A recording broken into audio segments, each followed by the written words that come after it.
What's up guys, this is Niket Tiwari. Welcome to learn English with Niket Tiwari. Okay, आज हम लोग सीखेंगे इंग्लिश लैंग्वेज के बारे में. इंग्लिश लैंग्वेज है क्या, ठीक है. तो हमारा टॉपिक है इंट्रोडक्शन टू इंग्लिश लैंग्वेज, ठीक है. तो पहले बात करते हैं हम लैंग्वेज की. तो हमारा लैंग्वेज क्या होता है. लैंग्वेज अगर हिंदी में बात करें, हिंदी के स्टूडेंट की भाषा क्या है, एक माध्यम है जिससे हम अपने विचारों का आदान प्रदान करते हैं, ठीक है. तो language is a medium, language is a medium किस लिए यूज होता है, टू कन्वे आवर इमोशंस, ठीक है. टू कन्वे आवर इमोशंस, ठीक है. भाषा एक माध्यम है जिससे हम अपने विचारों का आदान प्रदान करते हैं. तो जैसे हिंदी एक भाषा है, फारसी एक भाषा है, संस्कृत एक भाषा है, उस तरह ही इंग्लिश भी एक भाषा है, ठीक है. अगेन हम हिंदी पे ही आते हैं कि भाषा की सबसे छोटी इकाई क्या होती है, वर्ण होती है, ठीक है. तो इंग्लिश की सबसे छोटी इकाई भी वर्ण होती है जिसको हम लोग कहते हैं लेटर्स, ठीक है. तो इंग्लिश की बात करें तो लेटर्स क्या है, एक फंडामेंटल यूनिट ऑफ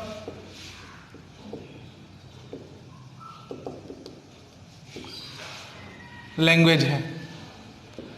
और इसके बारे में क्या खास है, इसको हम लोग फर्दर डिवाइड नहीं कर सकते हैं, ठीक है. तो that can not be divided. कहने का क्या मतलब है, मैंने लिखा ए या बी या सी, ठीक है. ये लेटर्स हैं, तो वर्ण हैं. इनको हम लोग ऐसे तो कहीं आपने नहीं लिखा होगा, कहीं ऐसे लिख दिया हो, या केवल कहीं ऐसे लिख दिया हो, या बी का केवल कहीं ऐसे लिख दिया हो, ठीक है. तो एक फंडामेंटल यूनिट ऑफ लैंग्वेज है लेटर, जिसको हम लोग डिवाइड नहीं कर सकते हैं. लेटर से मिलकर बनते हैं वर्ड्स, ठीक है. लेटर से मिलकर क्या बनते हैं, वर्ड्स जिसका कोई मीनिंग हो, ठीक है. तो अगर वर्ड्स की परिभाषा हम लोग जानना चाहें तो वर्ड्स क्या है, group of letters, group of letters that gives complete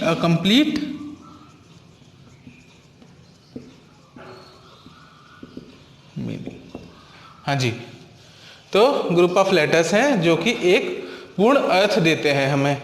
जैसे अगर बात करें मेरा नाम है निकेत, 1 2 3 4 5 लेटर हैं, ठीक है. और ये मेरा नाम है, ठीक है. अगर हम इसका कोई अर्थ है नहीं है ना, ये भी तो ग्रुप ऑफ लेटर्स हैं, लेकिन कोई अर्थ नहीं देते हैं ये, ठीक है. तो वर्ड की बात करें हम तो वर्ड क्या होता है, group of letters that gives us a complete meaning, ठीक है. वर्ड से मिलके हमारे क्या बनते हैं, सेंटेंस बनते हैं, ठीक है. सेंटेंस बनते हैं. जिस तरह ग्रुप ऑफ लेटर्स को वर्ड कहते हैं, उस तरह ग्रुप ऑफ वर्ड्स को सेंटेंस कहते हैं. तो group of words that gives a complete meaning. एक पॉइंट हो गया सेंटेंस के बारे में, ठीक है. दूसरा पॉइंट क्या हो सकता है सेंटेंस के बारे में, कि इसका एक वेल डिफाइंड साइंटिफिक स्ट्रक्चर होता है, ठीक है. तो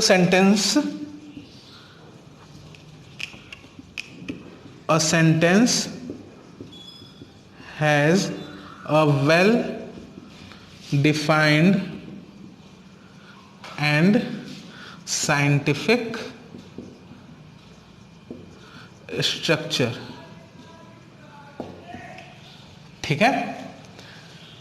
Group of words that gives us complete meaning and a sentence has well defined and scientific structure, ठीक है. वेल डिफाइंड का मतलब अगर मैं बोलूं कि आई एम अ बॉय, ठीक है.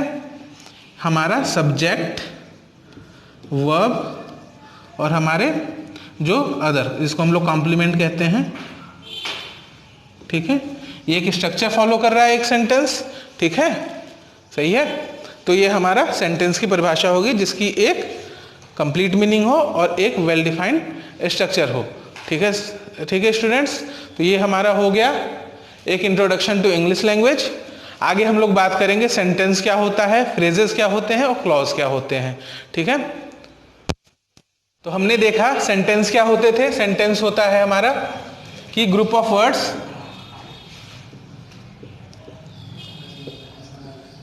जो कि एक कंप्लीट मीनिंग दे और क्या हो, इसका एक स्ट्रक्चर डिफाइंड हो, स्ट्रक्चर डिफाइंड, ठीक है। स्ट्रक्चर हमारा हमने क्या बनाया था, सब्जेक्ट प्लस वर्ब। किसी भी सेंटेंस को बनाने के लिए एक सब्जेक्ट होना जरूरी है, यानी कर्ता, काम करने वाला जिसके बारे में सेंटेंस में बात हो रही हो, और एक वर्ब जरूरी है, क्रिया, होने वाला कार्य, ठीक है। अगला बात करें हम फ्रेज। फ्रेज भी क्या होते हैं, ग्रुप ऑफ वर्ड्स होते हैं, लेकिन इनके साथ दिक्कत क्या होती है, ये कंप्लीट मीनिंग नहीं देते हैं, ठीक है। ये डज नॉट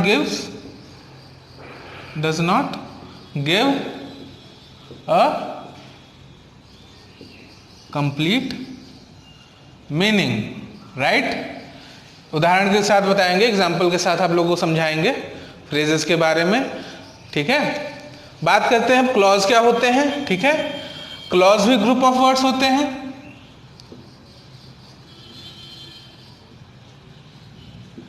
ये कंप्लीट मीनिंग देते हैं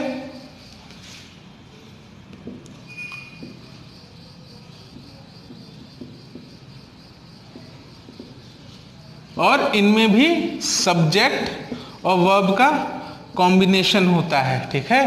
क्लॉज में भी सब्जेक्ट और वर्ब का कॉम्बिनेशन होता है, ठीक है।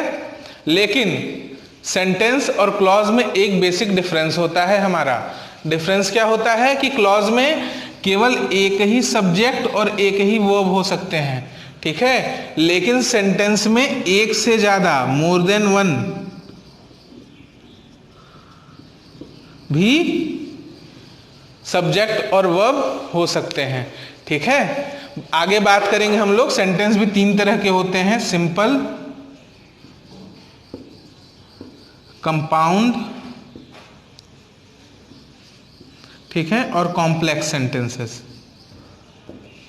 तो सिंपल सेंटेंसेस में एक सब्जेक्ट और एक वर्ब होता है, ठीक है। तो यहां से हम लोग कह सकते हैं कि एक क्लॉज एक सिंपल सेंटेंस हो सकता है, एक क्लॉज एक सिंपल सेंटेंस हो सकता है, ठीक है। फ्रेज की बात करें तो एक मैं सेंटेंस लिख रहा हूं, सही है, कि Ramesh is going to the park with his friends, right. मैंने एक सेंटेंस लिखा कि Ramesh is going to the park with his friends, और मैंने यहां से ये पार्ट उठा लिया यहां पे, ठीक है। पार्ट हमारा क्या था, विथ हिज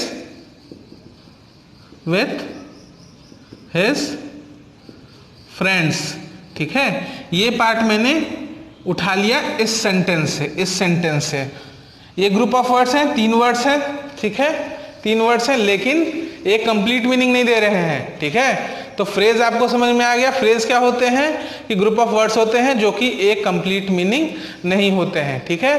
तो यहाँ पे हमारा ये डेमो क्लास आपका खत्म हुआ, introduction to English language.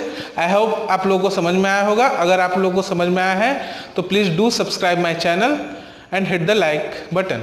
Okay, thank you.